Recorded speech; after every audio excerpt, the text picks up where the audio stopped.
वर्तमान पर आसला सबुठु बड़ खबर। अंगनवाड़ी आशाकर्मी दरमा बढ़िया नहीं घोषणा कले बीजेडी नेता पांड्यान। तेबे घोषणा कले 5T अध्यक्ष भिके पांड्यान। मिशन शक्तिर एमबीके एनएम को दरमा बढ़िबो बोली कहिसंती पांड्यान। राजधानी रे हजार हजार संख्यार अंगनवाड़ी दीदी गर्जन करथुले। गत थर लगातार 46 दिन आंदोलन करथिले।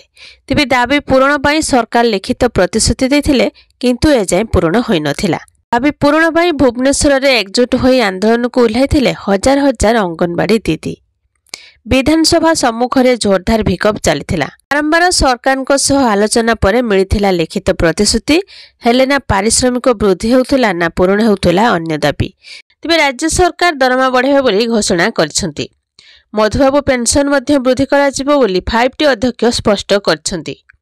5T अध्यक्ष स्पष्ट करछंती जे अंगनवाड़ी एवं आशा दीदींकर दरमा वृद्धि हेबो। एने खूब शीघ्र घोषणा करिवे मुख्यमंत्री नवीन पटनायक।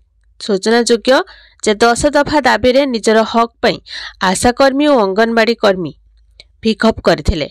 सरकारी कर्मचारी मान्यता सहित समान काम को समान दरमा सहित अनेक दाबी करि आस्थुले अंगनवाड़ी दीदी एवं आशाकर्मी।